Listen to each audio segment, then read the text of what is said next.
Paz do Senhor Jesus, meus amados irmãos, nós vamos estudar hoje a lição de número 3 da classe de jovens. E a revista é esta, Exortação, Arrependimento e Esperança, que tem como tema o Sermão do Templo. O texto principal encontra-se em Jeremias capítulo 7, versículo 2, que diz: Põe-te à porta da casa do Senhor e proclama ali esta palavra, e dize: Ouvi a palavra do Senhor, todos de Judá, vós os que entrais por estas portas, para adorardes ao Senhor. Resumo da lição: a justiça divina é reafirmada na exortação feita, tanto ao povo de Judá quanto à liderança política e religiosa. O povo ali em Judá estava em práticas religiosas, mas não estavam verdadeiramente adorando a Deus.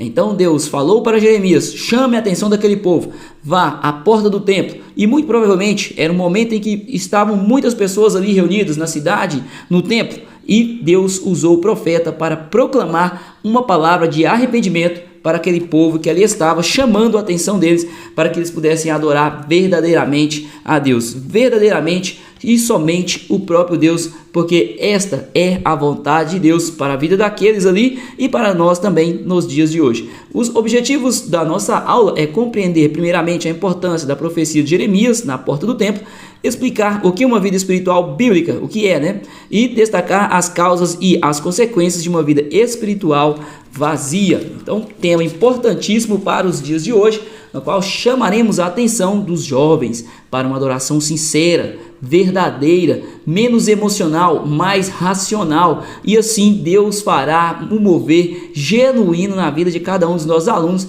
É o mover genuíno que é necessário, não apenas aquele aparente, aquele que é muitas das vezes emocional, que dura pouco tempo. Não, a adoração ela deve ser o tempo inteiro direcionada a Deus, não somente com louvores, com súplicas, não, o tempo inteiro sendo fiel ao Senhor, fiel à sua palavra, vivendo verdadeiramente como o Senhor espera. Texto bíblico, Jeremias 7, 1 ao 15, texto muito importante para o tema, para nós explanarmos a lição. Então, professor, faça a leitura em sala de aula. Já a introdução nos lembra que o capítulo 7 do livro de Jeremias registra esta mensagem que chama a atenção do povo ao arrependimento. Embora as pessoas continuassem a cumprir suas práticas litúrgicas, ou seja, cultuavam ali, digamos que cultuavam a Deus, mas estavam indo apenas por ir, achando que assim garantiria a salvação em Deus, que somente fazendo isso já era o suficiente. E muitos estão enganados nos dias de hoje,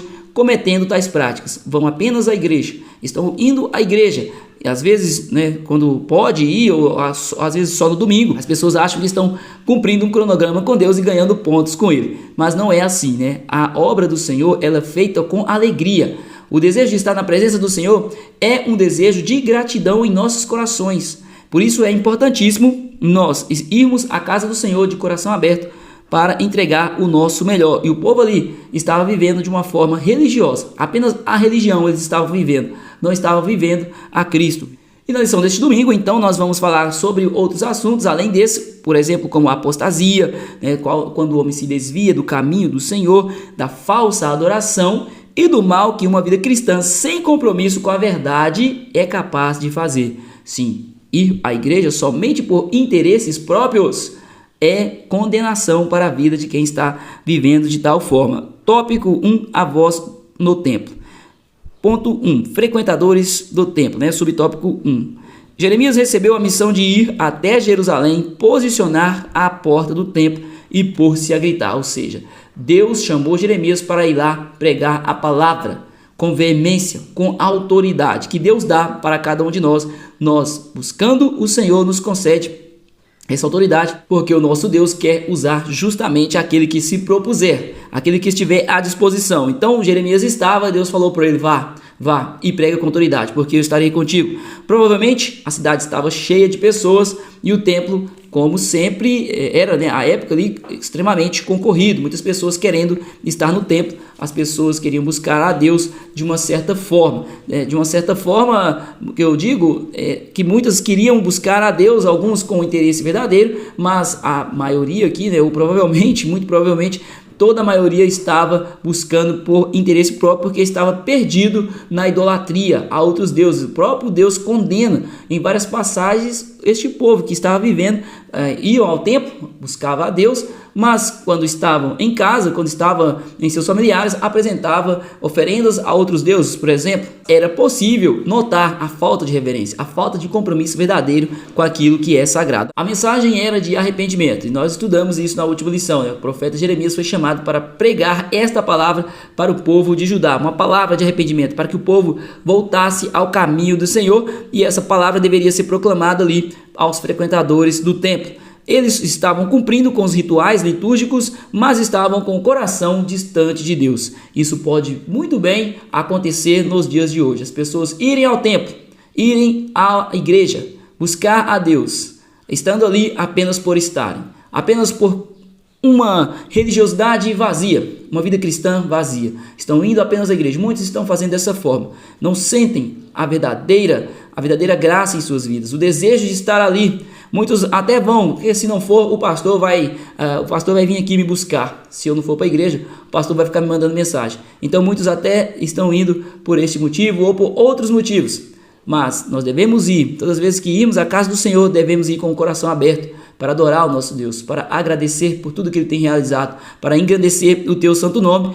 Isto é viver uma vida verdadeira. E o subtópico 2 vai falar exatamente sobre isso, né? O perigo da falsa adoração. A voz de Deus ecoou no templo com uma mensagem clara, que veio do profeta Jeremias, que veio do próprio Deus. Deus usou o profeta Jeremias. Não basta cantar, é preciso adorar a Deus em espírito e em verdade. Nós vimos aquela passagem na qual Jesus está passando ali em Samaria, e de repente aquela mulher estava ali preocupada qual era o local certo para adorar. Em Samaria o povo adorava no Monte Gerizim, enquanto em Israel o povo adorava no templo. Então havia ali um desentendimento entre aqueles povos sobre a questão da adoração. Mas Jesus falou para aquela mulher que chegaria um tempo em que os verdadeiros adoradores adorarão ao Pai em espírito e em verdade. Ou seja, onde estiverem, desde que adorassem verdadeiramente de todo o coração, essas pessoas teriam seu louvor aceito por Deus. A hipocrisia na adoração, ela existe, e Jesus afirma que em vão me adoraram. Ou seja, todos que adorarem com o coração vazio, sem o sentimento verdadeiro que move o cristão, o sentimento de gratidão a Deus, essa adoração é vazia. Essa pessoa está perdendo seu tempo porque de nada adianta adorar a Deus de uma forma vazia, de um coração vazio. É necessário que a adoração seja sincera, que seja de todo o coração, que o louvor seja o quê? Racional, ou seja, louvor inteligente, direcionado a Deus e não aos nossos propósitos. Quando eu vou à igreja, quando os nossos jovens vão à igreja com o propósito de somar pontos com Deus, ou com o pastor, ou com qualquer outra pessoa, com sua liderança também, ou seja, ele está indo movido por interesse próprio. A adoração está direcionada ao interesse dele, ou seja, a ele mesmo. A adoração deve ser sincera, o coração deve ser regenerado, um coração transformado, adorando ao Senhor com alegria, esse coração voltado para o Senhor. O povo de Judá estava com seu coração distante de Deus.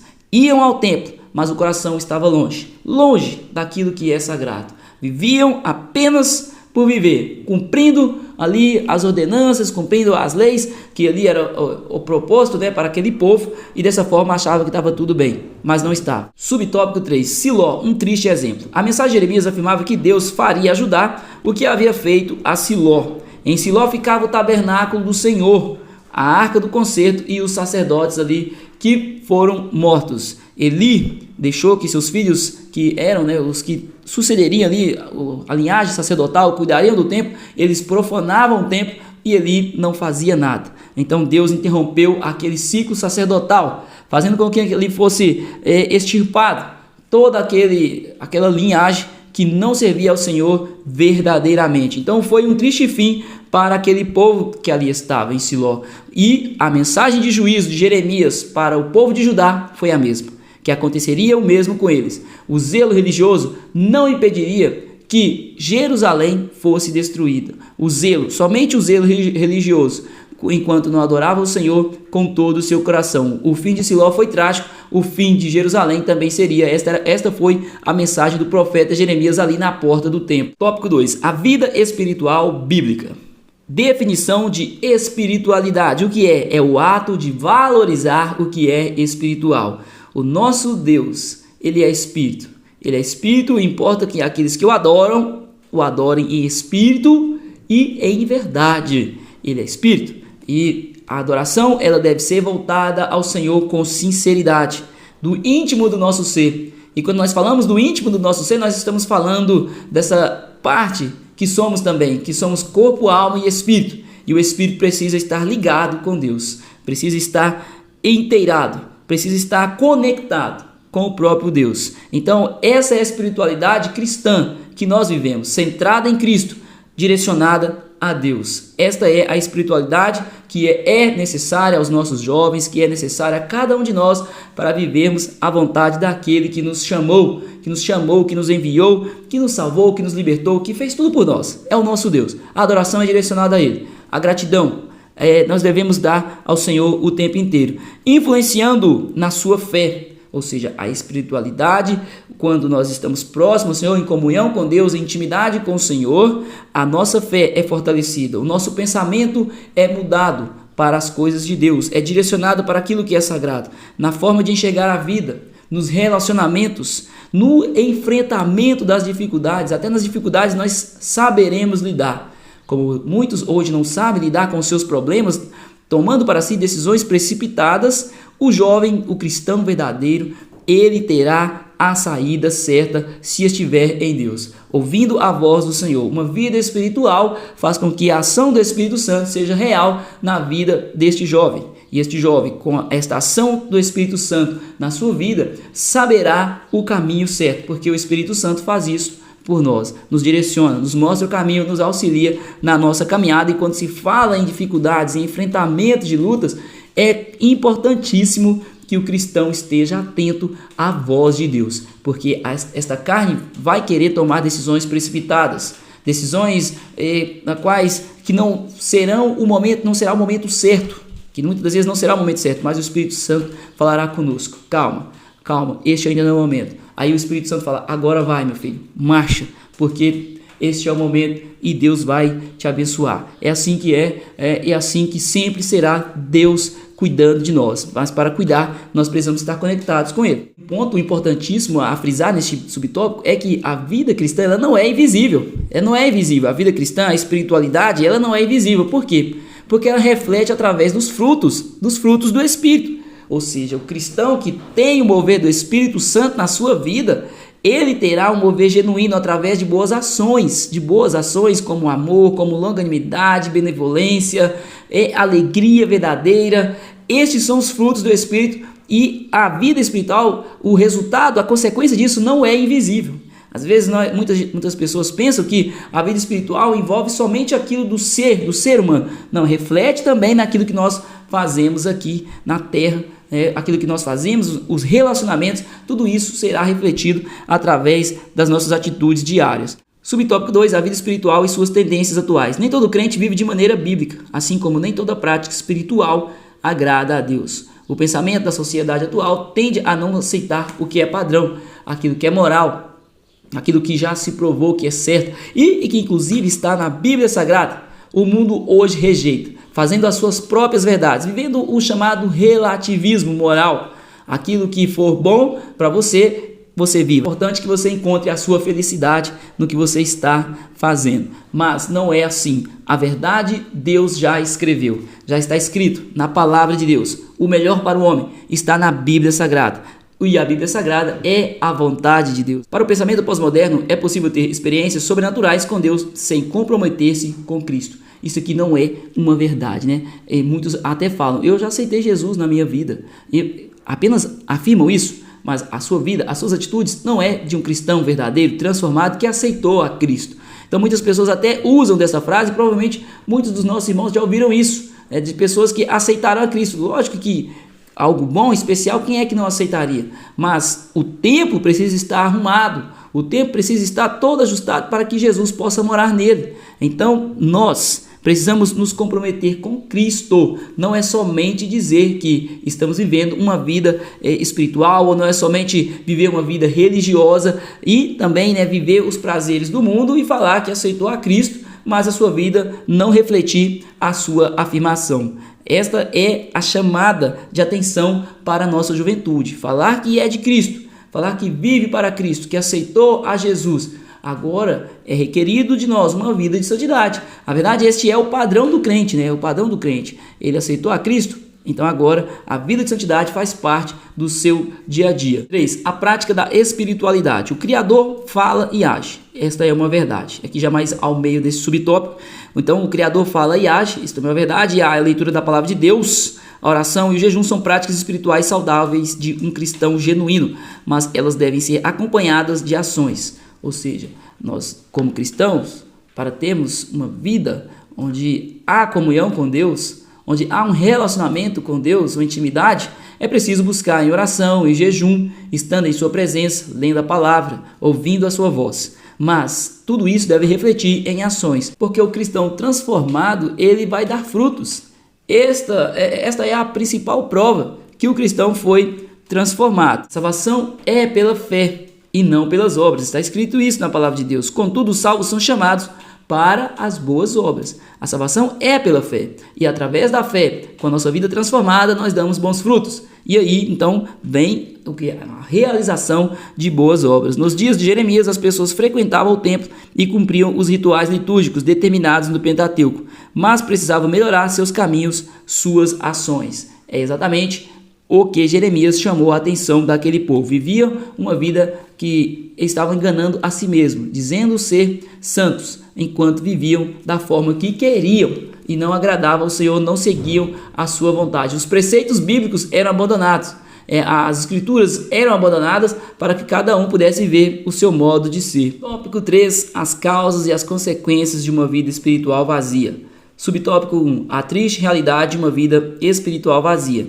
O povo se firmava na estrutura do templo, que se tornou como uma espécie de amuleto, e acabava se contentando com a ausência de Deus em suas reuniões. O povo ia ao templo estudar, ouvir a lei, mas não sentiam a presença de Deus. Não sentia algo especial ao estarem ali. Eles estavam com a sua adoração direcionada a si mesmo, às suas preocupações, às suas soluções para a sua vida, enquanto não se preocupavam, enquanto não abriam o coração para estar ali vivendo verdadeiramente aquele momento. Que momento era este? Um momento de buscar ao Senhor. Se existe algo que todos nós devemos vigiar, é este tempo, esta parte que nós devemos ter para o nosso Deus. Nós devemos ter este momento com Ele sempre, não abrir mão, jamais abrir mão daquilo que é o melhor para as nossas vidas. Devemos sim nos preocupar com todas as outras coisas da vida, devemos trabalhar,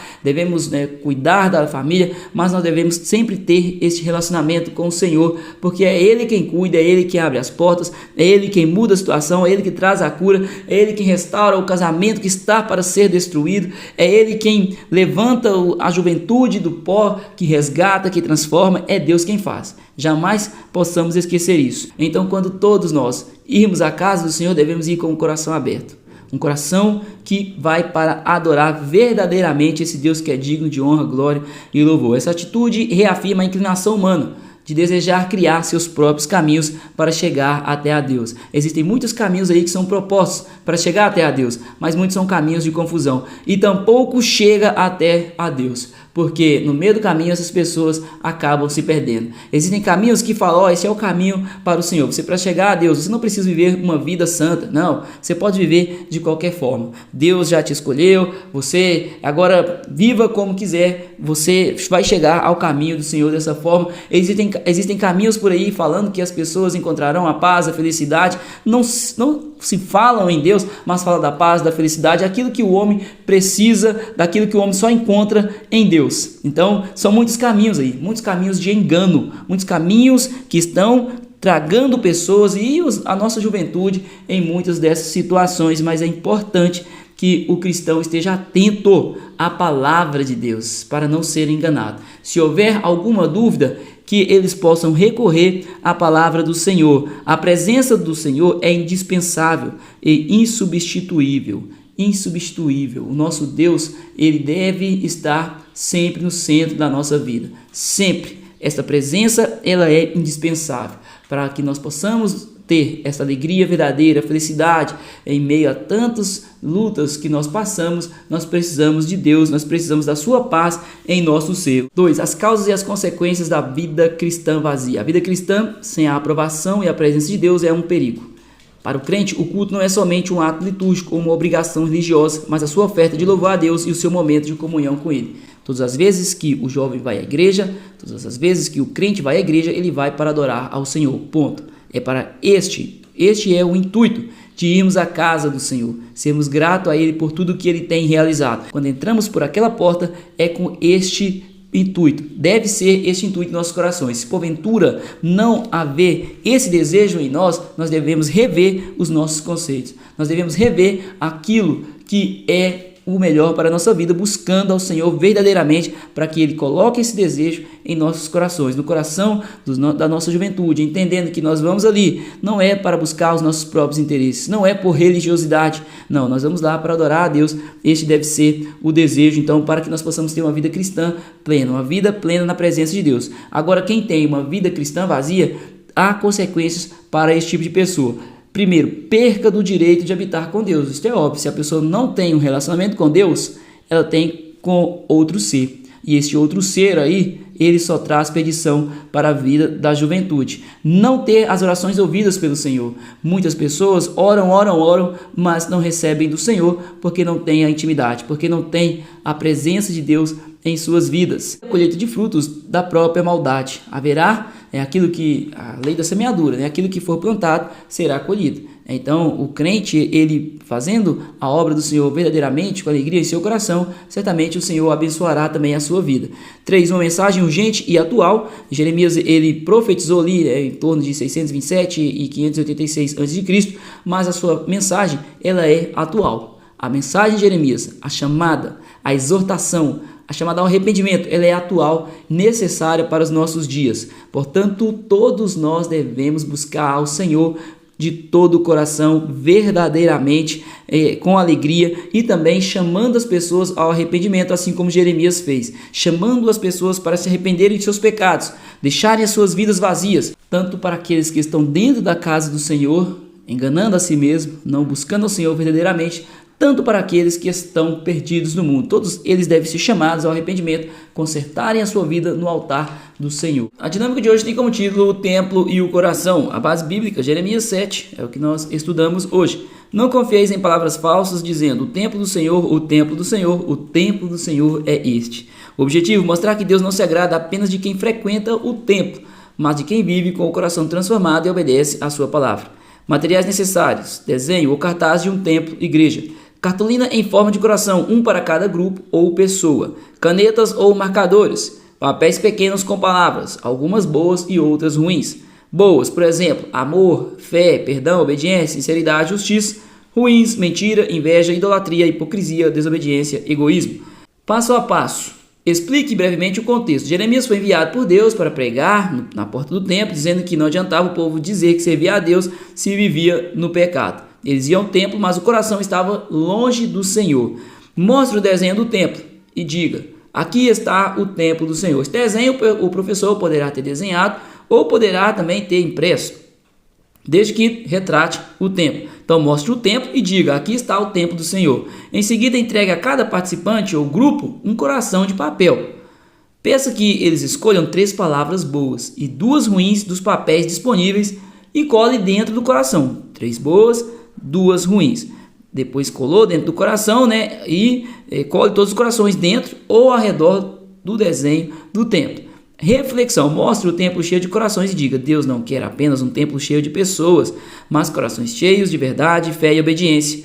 O professor pode ler esta frase, mas pode ser uma frase que tem esse sentido. Não precisa simplesmente ler. Será que temos frequentado o templo, mas com o coração cheio de coisas erradas? O que precisamos tirar do coração para sermos um templo onde Deus realmente habita? O que é necessário? Aí o professor vai lá e retira as palavras ruins e mostra que aquilo que é ruim deve ser retirado. Conclusão: o professor lerá Jeremias 7, capítulo 7, versículo 5 ao 7. E vai destacar então os versículos. Pode complementar em 1 Samuel 16, 7, Mateus 15, 8, 1 Coríntios 3, 16. Amém? Que Deus abençoe em nome de Jesus e até a próxima aula.